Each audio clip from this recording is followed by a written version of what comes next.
Hello to you, good morning, good afternoon. Aho uri hose ndagushuje kandi nizere ko umeze neza. I am Fina, the home English teacher. Ninjye Fina, uwigisha icyongereza mu rugo. Uyu munsi rero tugiye kureba irindi somo ry'ikinyarwanda n'icyongereza ryibanda ku nshinga can. Inshinga can ni ugushobora, hanyuma iyo udashoboye uvuga can't. Ni inshinga imwe ariko ikoreshwa mu buryo butandukanye. Can, gushobora, kudashobora ni can't. Reka dutangire. Ariko mbere yuko dukomeza, iyo mubonye byanditswe gutya, ibi byose ni kimwe. Can't na cannot byose ni bivuze ikintu kimwe, gusa iyi ngiyi bayita ntuza short version cyangwa se ntuza yihuse, kubera hano harimo akano kitso. Iyi ngiyi ni irihuse ariko iyi ngiyi ntiyihuse.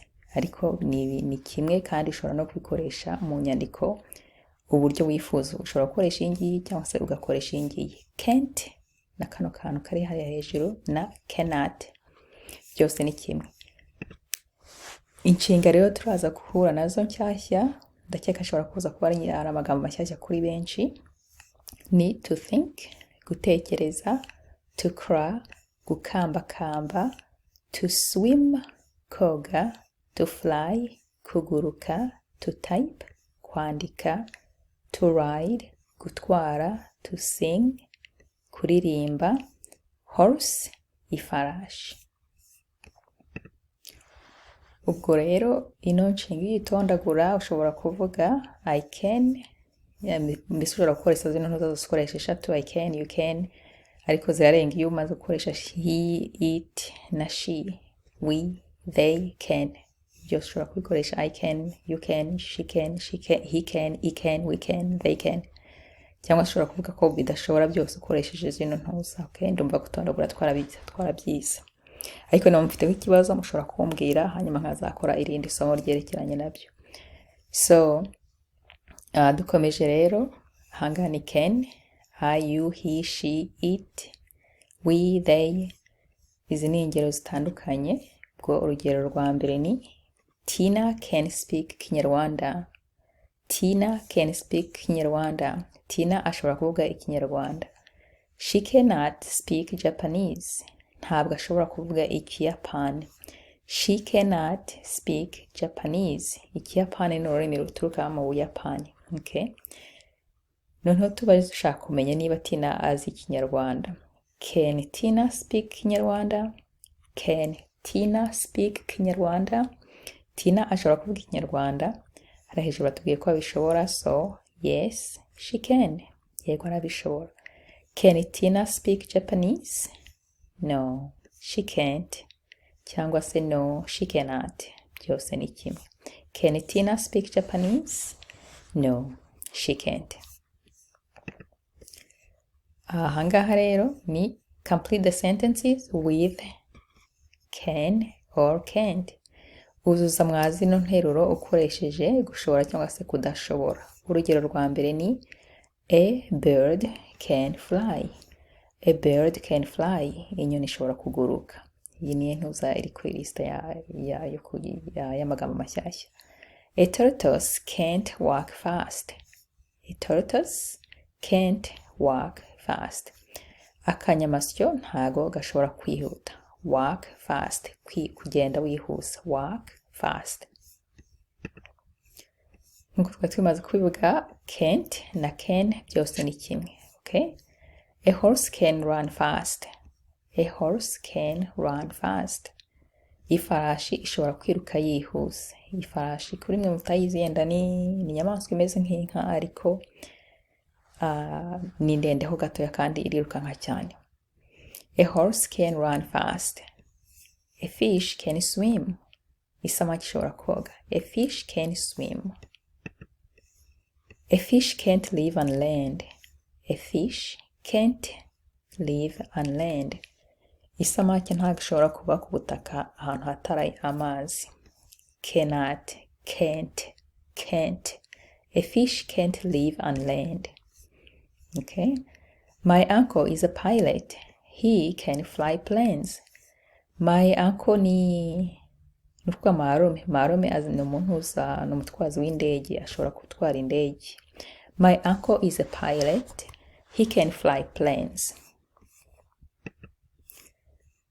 Urundi rugero ni an ostrich can't fly. An ostrich can't fly. Ostrich ni inyoni, ntabwo nzi neza igihugu iherereyemo, ariko ni inyoni ifite amababa ariko ntabwo ishobora kuguruka igihe kirekire, yigurutse n'agahe gatoya hanyuma ikongera ikajyana n'amaguru, ariko irihuta ijyana n'amaguru. An ostrich can't fly. A parrot can speak. A parrot can speak. Parrot ni inyoni imeze nk'akasuku cyangwa se ni gasuku, imwe ivuga ibintu igasubiramo. A parrot can speak. Okay. Ahangaha rero tugiye gukora interuro tukoresheje gushobora.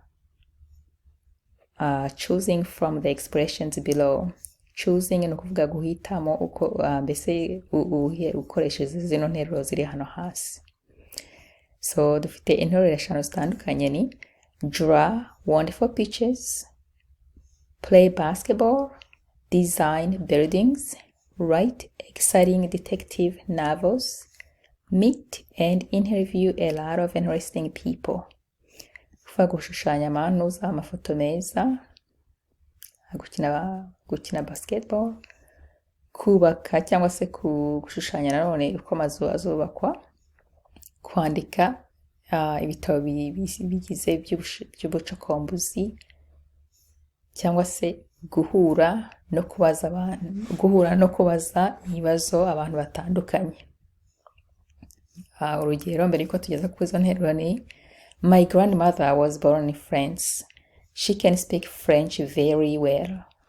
Nyogokuru wanjye yavukiye mu Bufaransa, ashobora kuvuga Igifaransa very well, neza cyane. My cousin is a reporter. My cousin no kuvuga my cousin ntabwo nzi impuza mu Kinyarwanda iyo ariyo. Okay. So my cousin is a reporter. His uncle is an author. John is a very tall. Bimisomye nabi. John is very tall. Nari nkisemo A ariko nta A irimo. John is very tall. Lucy is an architect. My mother is an artist. Nukuvuga umukuze wanjye. Umukuze ni ukuntu mubyara wanjye actually. Mubyara wanjye ni umunyamakuru. Marume ni umwanditsi. Yohani ni muremure. Lucia cyangwa se Lucy yubaka amazu. Ntabwo ari umwubatsi ariko ni umuntu ushushanya amazu mbere yuko bayubaka, ibintu nk'ibyo. Hanyuma mama wanjye ni umuntu usa ni umuhanzi. Noneho rero dushaka gukoresha ziriya nteruro zo hejuru, nako dushaka gukoresha ntuza iyi can mwazi nteruro. He can meet and interview a lot of interesting people. Ashobora guhura n'abantu akababaza ibibazo. He can write exciting detective novels. Ashobora kwandika ibitabo by'ubucokombuzi byiza. He can play basketball. Ashobora gukina basketball. She can design buildings. Ashobora kubaka cyangwa se gushushanya amazu. She can draw wonderful pictures. Ashobora gushushanya, to draw. She can draw wonderful novels, wonderful pictures. Pardon me. Hanyuma rero ahangaha ni fill in the blanks with can or can't. Uzuza zino nteruro zo hasi ukoresheje can or can't. Gushobora cyangwa kudashobora. Can or can't. Fish can swim but they can't fly. Amasamaki ashobora koga ariko ntabwo ashobora kuguruka. Fish can swim but they can't fly. Birds can fly but they can't sing too. Inyoni zishobora kuguruka, can fly, and they can sing too. Zishobora no kuririmba. Too, iyi ngiyi ifite o ebyiri kubera yuko ariyo ivuga nawe cyangwa se namwe ibintu nk'ibyo ngibyo. Ntago ari tu imwe ifite o imwe kubera iriya ifite ikindi ivuga.